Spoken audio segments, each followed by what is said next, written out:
Continues to push forward. His last lap, a 1:29 dead. He's punching out a string of them because that car's been into the 1:28.9s on lap 6. He's getting very close to his fastest lap so far in this race. So Fraser Ross doing everything he can. John Martin behind him. Well, John Martin's just coming through the final sector, coming through the final corner, probably too far back, perhaps at this stage, unless something happens to make the podium. John Martin comes to the line. What has he done last time round? A 1:30.9, lost a second to the driver in front of him. Fraser Ross is just going through Honda at the moment, has gapped a little bit Luke Youlden back in the Vince Mariti Audi further behind him. He is eyes forward still to Tony D'Alberto. The difference between those two cars now just under 7 seconds as we go to just over 30 minutes left in this race. Now 6.9 seconds behind D'Alberto is at 59 McLaren. Climbing the top. Past the hay shed into Lukey Heights. Garth Tander's lead, 20.3 seconds. Looking to shut this race down. Fraser Ross just wringing the neck of this McLaren that debuted earlier this year at the Formula One Grand Prix in Melbourne. Tander is down in Southern Loop as we speak. Here's D'Alberto to the finish line. It was 1:29.9 for Tander that lap, 1:30.2 for D'Alberto. Gap goes out to 20.5 seconds. These next 30 minutes are going to fly on by here. The McLaren goes across the line, 1:29.0, 8/10 quicker. The gap is 6 seconds between second and third. You get the feeling it's just a matter of time before we have a great battle on for second and third in the closing stages. This Australian Endurance Championship 3-hour. It's part of the Shannon's Nationals here today at Phillip Island. It gets messy talking about all the arithmetic with pit stops and driver comparison times and matching a pro with an AM and trying to balance them with their starting position, with their perceived skill, or actually their written skill. It's all documented by the FIA. You take all of those things into account, you come up with an equation. In the middle part of the race, it's very, very messy. The bottom line is we're looking for this. We're looking for not one, not two, a handful of cars, 6, 7, 8 cars, battling for the front of this race as we get into the final 30 minutes of a 3-hour race. That's what these equations are all about. As we said, we lost the Gaunt and Quinn car. We lost the Shahin and Whincup car. We've lost a couple of others in that equation, the Hackett and Story car. They've been on the podium twice here in 5 years, or twice as a combination. The 2 times they've been together previously, they have been on the podium here at Phillip Island. We want the racing to be that good. Well, that looks like it may well be Barton Moore back in pit lane. That's not what we want to see. We're just talking about how good it was that they were back out there. This might be the tail going in, I think, after all these stalled attempts. They were running very strongly. We spoke to Barton Moore with Jack earlier. They were up into the top 7 at one stage and pushing very, very hard. In the Ultra version of the Generation 1 Audi, still very, very competitive. But this is frustrating for them. Reigning Australian GT Trophy Series champion Nick Kelly back in pit lane. So that'll be a level of frustration. But Garth Tander still out in front. He's extended that lead now 20.75 seconds over Tony D'Alberto, who has Fraser Ross just over 5 seconds behind him. There's Craig Baird back in. Well, he's back behind the wheel of the 222 entry. They're in position 8, and they have 72 laps in the books. It's about to card 73. Looks like we have Emma down in pit lane. She'll be able to update us with things going on down there. Well, I'm just walking around in TCR land at the moment. Of course, we have 2 back-to-back TCR races coming up. Jimmy Vernon at DNF yesterday. Not a great day for you, starting from 17th, a bit of work to do. Yeah, yesterday was frustrating. We struggled a little bit in qualifying. Obviously, started out at P12 for race 1. And within the first couple of laps, we were battling for a podium. Unfortunately, we just got caught up in other people's incidents and we ended up in the sand. So we're starting off the back today and I'm looking forward to seeing how far we can come through. Hoping for less carnage today. Good luck. Thanks, Jimmy. Thank you very much. Jimmy Vernon, part of the Car Sales TCR Australia Series, of which Tander, D'Alberto and John Martin also suiting up for that. Not too far away from race number 2 of the weekend. Coming up just over 40 minutes time. You catch all the action on SBS right around the country. Yesterday's racing, absolutely insane. We get a third of that here today. Went for a great race as in comes the 777. Jamie Whincup back in the pits once again. Several laps down the Ben Motorsport Park entry. While Tander is out to 21 seconds. The gap second to third is now 5 seconds. It's going to get interesting, isn't it? And Fraser Ross, how's he going? 1:29.6. So that pace really is there. He's probably lost just the edge of the tyre. Unfortunately, that is, well, it's the 777 entry. was the pace setter at various stages across this weekend. He was right on the pace during his debut run in the car here at Phillip Island, Jamie Whincup.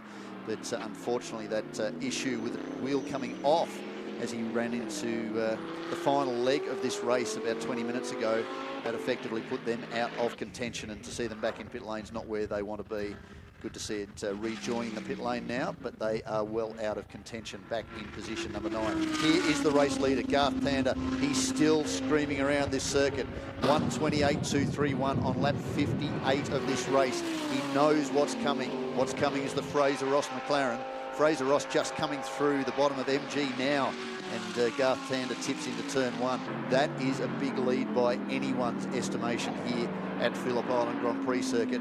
And when you're talking about a driver the calibre of Garth Tander leading this race, he's just done a 1:29.82 last time round.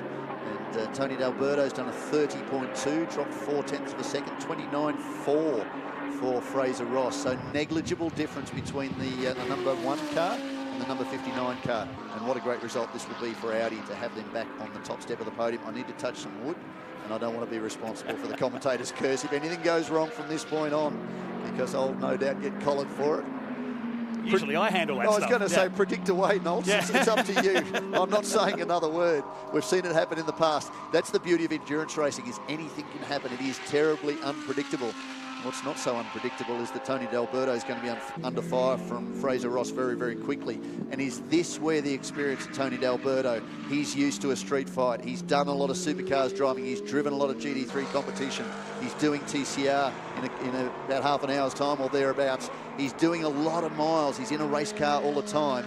Will he have that advantage to be able to hold over Fraser Ross? Even if Fraser's faster, can he get past? Because in a straight line, not all that much difference, and you tend to tip that the balance will weigh slightly in the favour of the reigning Australian endurance champion, Tony D'Alberto. He's on target to catch D'Alberto at, say, maybe the next 3 to 4 laps of this race. A gap 3.9 seconds.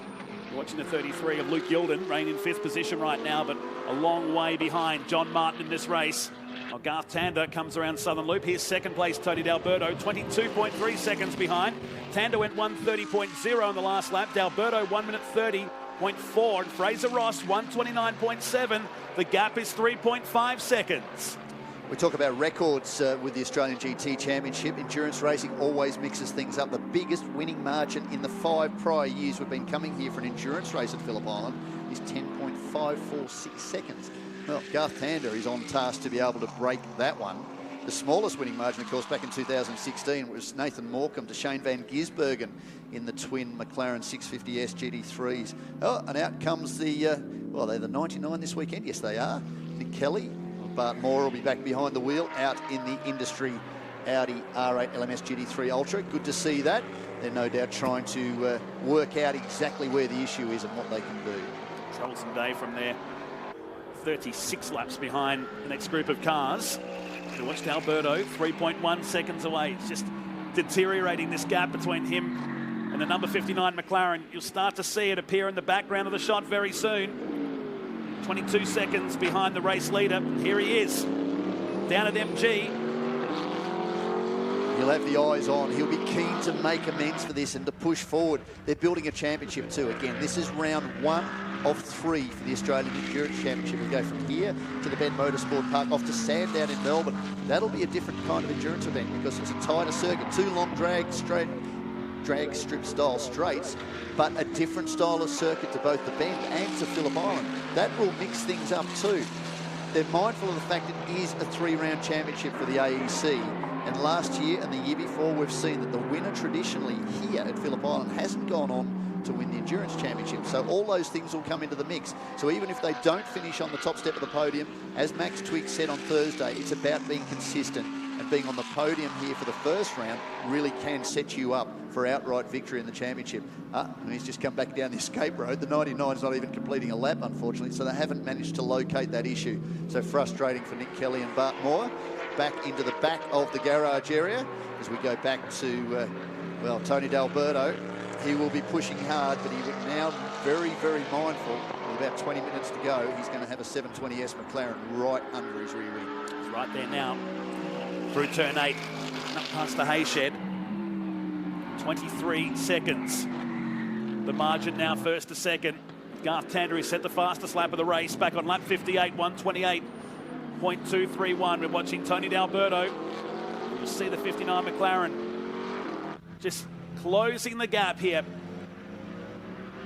1.7 seconds is the margin. 22 minutes to go in the race. Will we see this 59 set sail after Garth Tander? 23 seconds to eat away with what would be 21 minutes to go. 1 minute 29.8.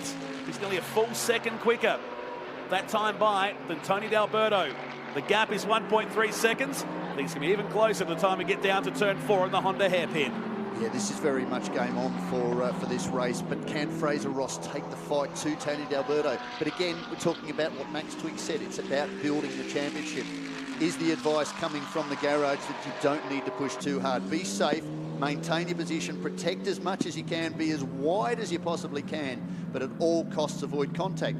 By contrast, so too to Fraser Ross. He's not really at this stage, I don't think you'd expect to catch on to Garth Tander, but you need to be in a position whereby if there's a late safety car and that closes the gap up, or there's any kind of issue for the number 1 Audi, you are in the box seat. So he wants to keep charging. He should have fresher tyres, a lower fuel weight, maybe not so much now to D'Alberto and to Garth Tander, but he should have a fresher car in many respects. So he should be able to maintain that pace as much as he can.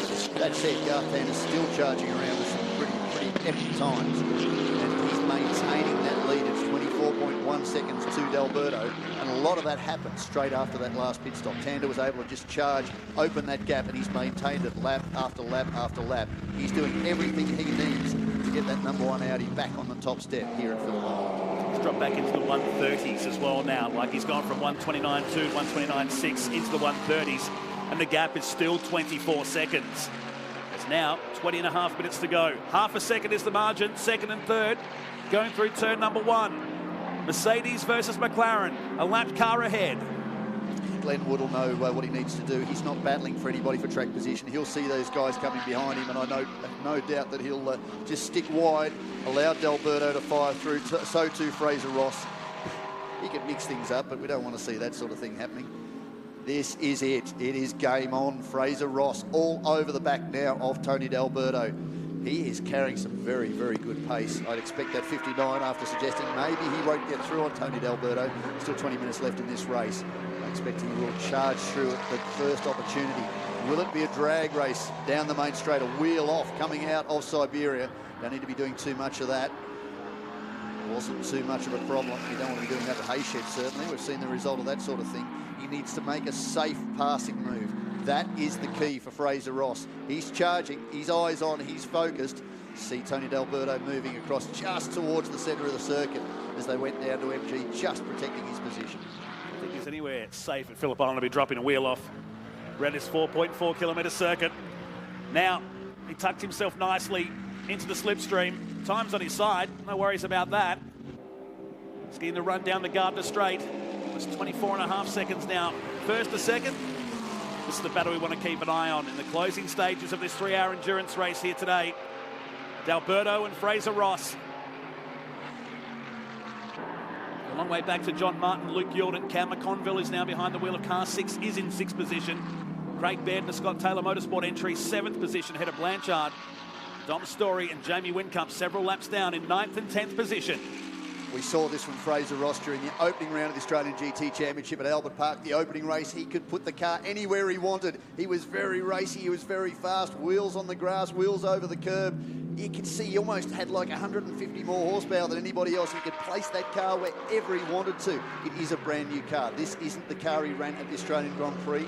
That was a loan car from the factory. This is their very own 59 racing entry. He is pushing it very, very hard. The balance of the car is very good. This is 2019 technology. Yes, McLaren said they only had 9 months to build a car that would normally take 2 years, but so far it's proving to be very, very good. 90% of the componentry in this car has been changed completely or modified in some fashion from the road car. That is a big job to do in 9 months, and here is the result. As Fraser said, this is one of its first long endurance races. Unfortunately, at the start of the year in the Middle East, the car didn't make it to the end on its debut. It went to the Grand Prix, first time up, it wasn't carding points for the championship, but showed to be very fast. Here, the first endurance championship in Australia, well, you couldn't deny this is one of the key cars this weekend. McLaren have been successful here before. Fraser Ross doing everything he can to try and maintain that record here this weekend. Through turn one, the leader is exiting down at Honda hairpin. Nervous eyes down in the pit area. This could go on for a long, long time. 24 seconds though. It hasn't changed. No. Garth Tander's well aware of what's going on. This is where experience comes into play. Does he need to do any more than he's doing? No, he needs to be safe. There's 17 minutes and 3 hours to go in this race. This is where the battle is. This could potentially end in tears as we go down to the STM team, just watching on to see how things play out as this battle now goes down to Siberia. Tony D'Alberto has him covered at the moment. He won't want to make it easy for Fraser Ross. That's not his job. He's been in a position like this before where he's been under fire from a faster car, and I'm sure he's been able to retain that advantage through the closing stages of the race. With Tony D'Alberto doing everything he needs to. This is the championship leading car in Australian GT for Max Twigg, the reigning championship winning car for the Australian Endurance Championship. And they didn't get there by allowing somebody through just easily. He's not going to open the door. Fraser Ross is going to have to earn this. As the Cameron McConville, Adrian Dietz cars just come back down pit lane. Now that would be stop number 4. Yes, it is. Whether they've had an issue. See if I can get some feedback from down there in pit lane. That's not great for them. We had them collared as being one to look at some stage during this race. Well, he's through. There's all of that's going on. Fraser Ross has charged through coming out of the final corner and got through on Tony D'Alberto. So eyes forward. That last lap, well, it was a 31.2 for D'Alberto. 30.3 still for Fraser Ross. He didn't lose too much momentum. So very good. So sounds like the car 6 was in pit lane as a result of a pit stop infringement during their compulsory pit stop. So something's gone on there, frustrating for them. But they effectively dropped out of contention now with Cameron McConville. They were one of the teams who took that strategy move to start with their faster driver in the opening leg. And of course, 11 minutes into the race, we're under red flag conditions with a stoppage, obviously for that David Crampton incident on the top corner. As we heard from him, not injured, but there seemed to be a technical fault with the car. David's listening on instead of being a part of this. Ben Fossel, who's a former challenge racer in Australian GT, also watching on. There's a number of people. Greg Taylor, a former competitor for Australian GT. The eyes still on this championship. It is fantastic. We've got some big names here this weekend. But good to see the old crew, Garth Tander and Jeff Emery, leading from the front. They're the number 1 entry, and they're the number 1 entry for a reason. And they'll be McConville battling with Tim Blanchard now for 7th and 8th position after that drive-through penalty. Looking down in the pits here, Jeff Emery on left-hand side. Here is Garth Tander. Cruise control, isn't it? I don't think he's watching the monitors just quietly. I think he's just, don't tell me. Let me know if I need to be out there for the checkered flag.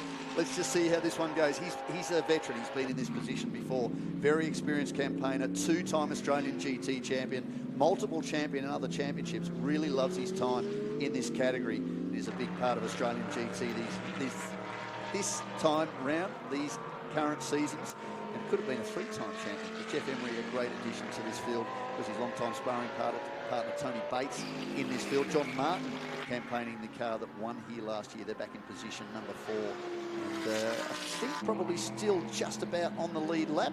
And maybe John Martin coming to the line now. Yes, it is, and the race leader Garth Tander is just coming over the top of Lukey now, having he's got Jamie Whincup in his rear vision mirror, unfortunately for Whincup and Shahin.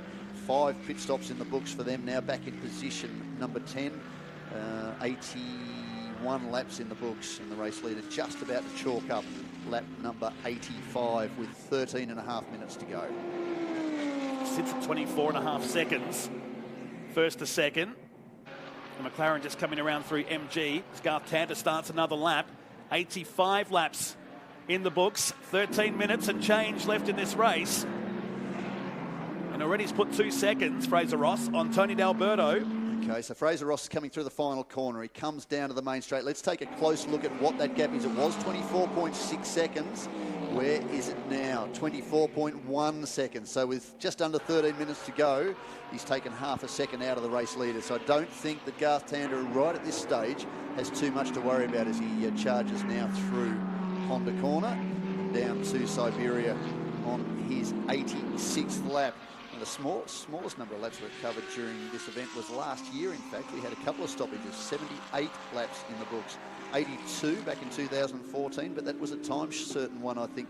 Remember the great photo of Garth Tander and Tony Quinn standing in front of the Aston Martin in pit lane, and the sun had gone. It was basically black. It was that late in the day, so that was a time certain race.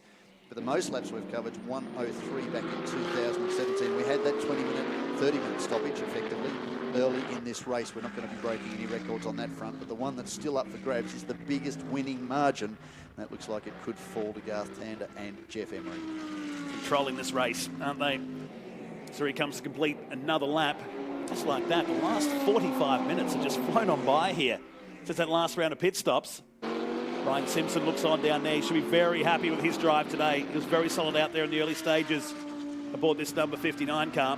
He's been the surprise package this weekend, really has stamped his ability as not just a good production car driver, not just a good touring car driver, a good outright driver. He qualified faster than Jamie Whincup. Again, Jamie Whincup only did one flying lap to conserve tyres for Yasser Shahid, his teammate, to have a spare set of tyres for the late stages of this race. Unfortunately, they lost the right front wheel just a lap or so into Jamie's run through this final leg of the race. That put them out of contention. It was a good strategic move. They could have been right in this mix, and that's what we've lost. We've lost Gaunt and Quinn. We've lost Shahin and Jamie Whincup. There's a couple of others in there too, unfortunately for Vince Moridi. He was driving so perfectly, he had to spin not long before Luke Youlden was due to get back into the car. They would have been in the mix. Beardo and so too Scotty Taylor, they lost their opportunity to race at the front of this field due to their strategy move, putting Beardo in at the start of the race. So too McConville and Dietz. Adrian Dietz drove brilliantly to keep the car into contention late in this race. Unfortunately, they've dropped a little bit further back down the order. We could have had 5 or 6 cars, Knowles, into this battle that we're watching on screen now. And that's what the strategy is about. Compulsory pit stop times, driver gradings. That's what all of this is about, to even up the field to make it interesting as we get into the closing stages. How fast does Ross look right now? He is throwing that McLaren around this 4.4 kilometre Phillip Island Circuit and still charging on, but still he's just on 23 seconds behind Garth Tander, and we have just 10 minutes left to go in this race. So the Dietz McConville car just ahead. They're back in 8th position. Once he gets past this car, there'll just be one more, and he's got a bit of clear track advantage ahead of him to set some fastest laps. It's come down a fraction on that lap, 1:30.47 for Garth Tander, 1:29.9. Took half a second out of him. The gap 22.8 seconds between Tander and Ross. He comes up to the number 6 Lamborghini that served the drive-through penalty just a few laps ago for a pit lane infringement in its last pit stop. Conville, who teamed up with Adrian Dietz, they've been a strong combination for a few years now. Down to turn number 4. Just leaves the door open nicely for the number 59 McLaren. We go back to the 8 of D'Alberto now, who's some 4.5 seconds behind in the space of 10 minutes of this race. Let's have a close look at the timing monitor to see if we've got any other great battles on track. Well, the 2 Lamborghinis are fairly close. They're on the... No, they're not. They're on markedly different laps. No, it's points. No, same lap, 85. I'm looking at the wrong line of order. Both on lap 86 as it stands now. Both shown as 2.2 laps back from the race leader. Now, where are the 2 Lambos on circuit at the moment? They should be coming through the final corner. Looking at the silhouette, the sun glare, a midday sun here at Phillip Island. A little bit difficult to pick up, but that looks pretty much unmistakably like a Lamborghini. It's one following a McLaren. That is the Cameron McConville entry. And Tim Blanchard is... No, it must be further on down the circuit, so maybe a little bit out on the timing monitor, but certainly nothing wrong with the timing monitor with respect to where Garth Tander is. Still 23.3 seconds down the road. Tony D'Alberto, position 4. John Martin, that's staying fairly consistent, that gap. He shouldn't be too far from carting another lap. He is back in position number 4 in the car he shares with Tony Bates, so good points for them. Luke Youlden in the car he shares with Vince Moridi back in position 5. Craig Baird and Scotty Taylor position 6. Tim Blanchard and Joseph Ensabella in position 7 Cameron McConville, Adrian Dietz, position 8, position 9 for Dom Story and Peter Hackett. Jamie Whitcup and Yasser Shahin still inside the top 10. And for Glenn Wood and Justin McMillan, maximum points in that mighty Equity One M Motorsport KTM X-Bow GT4 back in position 11. They have 81 laps in the book, so 7 laps down on the race leader. There is John Martin charging around in the Tony Bates Audi R8 LMS GT3. You're wondering where all the other cars are right now. There's no one ahead, no one behind him. He runs back there in 4th position, but has about 18 seconds to Luke Yilden. Through turn 4 he goes. The leader has just gone through to start another lap. That's the 90th lap of this race. Staggering amount of laps considering the amount of time we lost earlier today. There is the 2 Lamborghinis. Okay, so it's game on. That's Blanchard v McConville heading down to turn 1. 6 minutes 50 left in this race. Tony D'Alberto behind them. Fraser Ross has just gone past them. It's still on. We're nearly 3 hours into this race. There they are on screen. Identical cars, 5.2 litre naturally aspirated V10. Very similar, in some cases almost identical to the Audi power plant. A lot of synergies. Volkswagen Volkswagen Group builds both of these cars.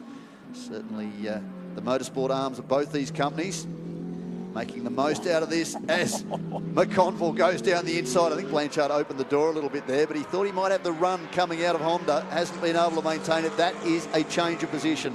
So the number 6 entry moves up into position 7. And Tim Blanchard, Joseph Ensabella. They'll be pretty happy with that result, certainly on his debut in a GT car for Tim Blanchard. Something for him to look at in the future. A number of ex-supercar and some current supercar drivers there as Blanchard just opens the door for Tony D'Alberto.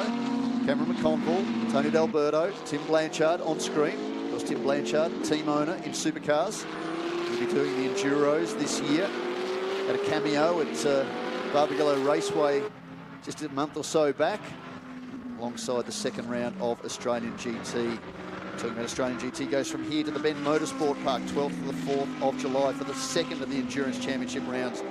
20 to 22nd of September at Sandown in Victoria for the third of the endurance events. We're back into sprint mode at the Gold Coast on the 25th to the 27th of October alongside supercars. Close out the season on the 8th to the 10th of November back at Sandown. That won't be an enduro, that will be a sprint race to close out the 7-round 2019 Australian GT Championship. News just through yesterday, leaked out into the media that we'll be off to Bathurst for the annual Easter event for 2 60-minute sprint races for Australian GT next year. So starting to get that calendar into play.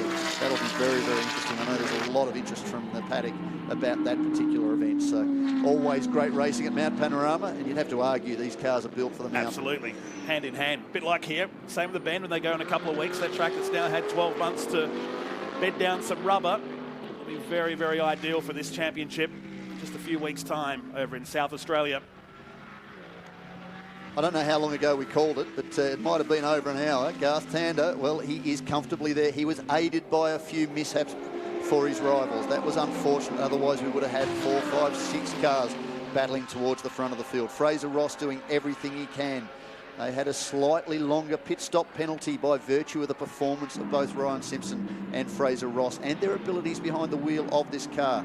Garth Tander, Jamie Whitcup, of course, Luke Yilden, Tim Blanchard. There's a number of the best drivers in the country behind the wheel of these cars this weekend, and yet that stunning McLaren has been able to battle against most of them. It's only the Tander-Emery combination. They took victory at the final round of the 2018 championship, final round of the Australian Endurance Championship. That gave enough points to Jeff Emery to win back-to-back Australian GT titles. But that had Emery and Tander on the top step. This is the start of the 2019 season of endurance. They've kept that momentum alive, and they are staring down the barrel of back-to-back wins in the AEC. Last one was New Zealand, Hampton Downs. This one, of course, is Phillip Island Grand Prix Circuit. Second win this will be for Garth Tander, the first 2-time winner of this event in 5 seasons. Last time round it was alongside Tony Quinn in an Aston Martin Vantage. He's raced all manner of things. He's been alongside Jeff Emery the last couple of years. They've been on the podium. They haven't been able to bag that win, and for Audi to come back through, battle hard against their rivals, start from position 3, second row of the grid, work their way into contention. Their consistency and the ability of that team, Eric Pender engineering the car. We've seen that for so many years with Triple Eight Race Engineering, now Red Bull Holden Racing Team. the consistency of the engineering teams and the crew can help them further forward. STM, they're building too as a team. Some very good entries under the guise of Scotty Taylor.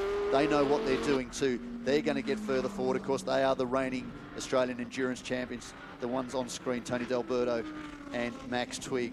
But probably no real surprise for Jeff Emery. He's venturing further into the garage now, so maybe he's starting to venture the idea that he might end up on the top step of the podium. But again, I'm touching wood. He's not sold on the idea. Still a lot of head shaking going on. We still have 2 minutes left in this race, but Garth Tander's doing everything he needs to. By the time Fraser Ross had got through to position 2, he managed to drop the gap to 19-something seconds. It's back out to 22. Garth Tander has it covered. They're doing everything they need to. So this will be a valuable win for the Audi Sport Customer Racing Australia team.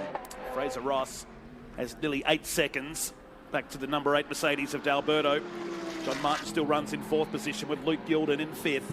Then Baird runs in 6th. McConville, who got past Blanchard a few laps ago, the Battle of the Lamborghinis, runs in 7th after that drive-through penalty. If that not happened, those guys are on target for maybe a battle in the late stages with John Martin. Maybe. Yes, we have been robbed a little bit, I think, Nolts, unfortunately, of some potential great racing at the front of the field, but it's about consistency, it's about experience. It's no real surprise that 2 at least of the most experienced teams in GT are right in this mix. A very impressive run from the 59 Racing team too. It's only a young team. They're emerging a brand new car this weekend. They've done a shakedown test here at Phillip Island. We didn't know what Ryan Simpson was capable of once he got in that car. We saw that fastest qualifying time of anybody here this weekend, faster too than Jamie Whincup. He actually did on 1 flying lap too. They went out and punched out a few more laps, but very, very impressive was Ryan Simpson. Fraser Ross, he's leading the team. They're doing a great job. A nice result for them. John Martin alongside Tony Bates. Tony Bates won here in this race last year. This is 3 Audi wins in the last 3 years, of course, going back to it was Jackson Evans. I've got to go back to 2016. I wasn't here for that one. You were here, I think, weren't you? 2017, rather. It was Tim Miles and Jackson Evans, of course. So very accomplished team. Still Audi Sport Customer Racing Australia. So they're carrying that momentum through. But they haven't been able to go on and win the championship the last couple of years. So they've got a little bit of work ahead of them. This is only round 1 of 3 in the 2019 CAMS Australian Endurance Championship. But with 18 seconds to go, I reckon he's going to make the checkered flag very, very shortly. I can see the flag, he's down there. I see the crew moving across. This should be the last lap, the last corner. Garth Tander, what a fantastic job. Jeff Emery too. Congratulations to the 2 of them. This is 2nd victory in this event to Garth Tander. It's Audi this time round. And victory to the number 1 entry as he comes to the main straight. Jamie Whincup will cross the line behind him, but not for position. Garth Tander and Jeff Emery take the win. We're still waiting for Fraser Ross coming through the final corner. A sterling drive from him to charge through to get past Tony D'Alberto just a few laps ago. Fraser Ross and Ryan Simpson will take position number 2. Just coming down the main straight now, Tony D'Alberto and Max Twigg. Good defence of their Australian Endurance Championship title. They will take points for position number 3. Just coming towards the line now, John Martin and Tony Bates. Tony Bates, last year's winner, will take position 4. Luke Youlden and Vince Moridi. Well, they're up to position 5. A good run too for them. And Craig Baird moving up to position 6 with Scotty Taylor. And now he can smile down in the pits. Jeff Emery and Garth Tander taking the win here today. Emery was unstoppable, wasn't he, in the Commodore Cup days. Really has adapted to GT racing over the years.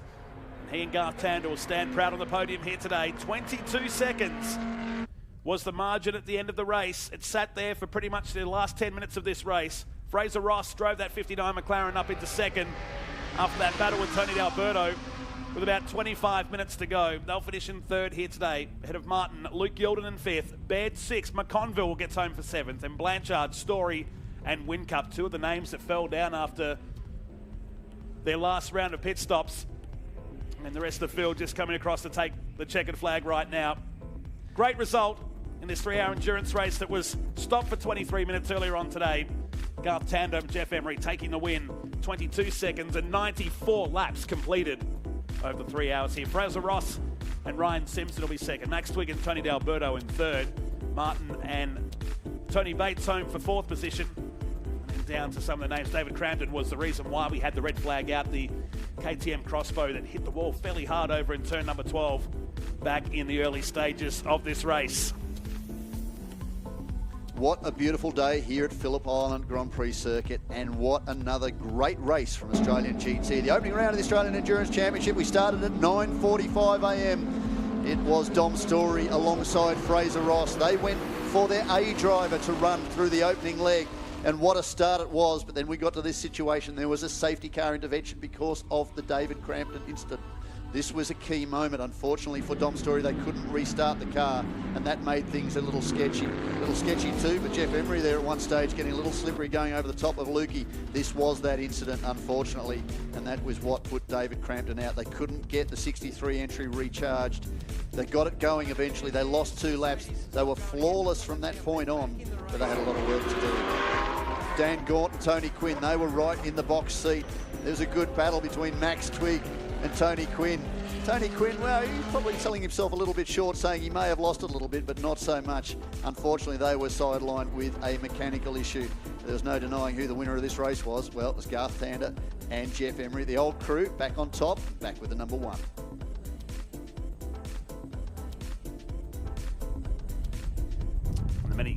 One of the many hard luck stories we had of the day. Not so for these guys. Garth Tander picking up the win. Let's go down to Jack Perkins in victory lane. Come in here, boys. Well done. First of all, Garth, over the finish line there. Great drive today, mate. You enjoy it? Yeah, thanks, mate. Car was awesome. Guys gave us a fantastic car. Jeff did a mega job in that first stint. The tyre deg was way higher, I reckon, than anyone was expecting. So it was like a bit of an old school supercar race. You had to manage the tyre and look after it. But it looks like our consistency was really good. So we had plenty left at the end if we needed it, but it was great. And Jeff, you really set up the race at the start there. Great job. How was it watching on? Yeah, look, the car was really good at the end. It made it obviously ran really easy for me to start, but Garth did an awesome job at the end just to bring it home. I mean, obviously we sort of rolled out a bit at the end, but fantastic job, mate. Well done. Great way to start the championship too, guys. Obviously, clearly leading the points, and good step for the next one. Now you've got to get out and jump in a TCR car now, Garth. How are you feeling about that? Yeah, got to switch modes now, so don't worry about traction control. Cheers, mate, thank you. Don't worry about traction control and ABS and any of that stuff. So, yeah, now I'll get my head around the TCR thing. A bit of fun, 2 races come. My tip to you is no more champagne, all right? Cheers, mate. Cheers, boys. See you, mate. A great result here today at Phillip Island Grand Prix Circuit. The 3-hour race coming to an end. And the Valvoline JMEC Pem Audi team picking up the win here. 94 laps, considering we had that stoppage. We're on target maybe to break the laps record here today in that race. Well, there's a lot of talk about us going green from start to finish. It was a technical fault that put the KTM X-Bow into the barriers. That's frustrating. You never want to see that sort of thing happen. But we got through the rest of the race quite cleanly. It mixed things up. We lost a couple of the stars. That probably robbed us of more drivers battling towards the end. Still was a great race, and Garth Tander lifting off still fast enough to be able to get away from Fraser Ross. Great to see the McLaren back on the podium, and of course Tony D'Alberto and Max Twigg. They are the reigning Australian Endurance champions, so a solid haul of points for them. Top points too for Glenn Wood and Justin McMillan in the GT4 category, so a nice weekend for them too. They extend their Australian GT Championship points after 3 rounds, so that makes things interesting. It'll also have a bit of a bearing too on the outright points in the championship, but I reckon Max Twigg's still well and truly in the box seat, although Jeff Emery's not too far behind as we head to the Bend Motorsport Park in about a month for the next round of the championship, and that should really mix things up. Hard luck story for me, that number 7 car. They were really looking likely to be a podium result today, weren't they? Oh, they certainly were. That was a tough one for Jamie Whincup and Yasser Shahin. They were right in the mix, and so too, as you say, the number 7 entry of Dan Gaunt and Tony Quinn. Former winners here. Garth Tander, a winner alongside Tony Quinn last time that happened. That was back in 2014. Just looking at the championship points, well, Jeff Emery was on 364 coming into this weekend. Max Twigg on 372. The winner, 300, 230 odd for position number 3. I'd suggest that well, the reigning champion is back to the championship points lead. Well, we're getting set for the podium right now. Lots of happy people down here in victory lane. It's Darren Smith with our podium celebrations. Ladies and gentlemen, please welcome to the podium the place getters for round 1 of the 2019 CAMS Australian GT Endurance Championship and round 3 of the Australian GT Championship. Present the trophies is Chris Montgomery from Pirelli Trofeo Motorsport. In 3rd place, Tony D'Alberto and Max Twigg for WM Waste and AMG.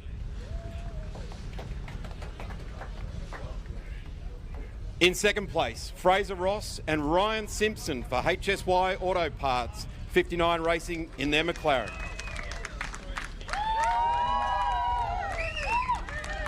And ladies and gentlemen, in 1st place, Garth Tander and Jeff Emery at the wheel of Car 1, the Valvoline Audi. Once again, ladies and gentlemen, please congratulate our podium winners.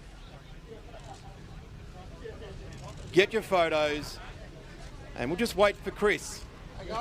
Gentlemen, the podium is yours. Champagne spray.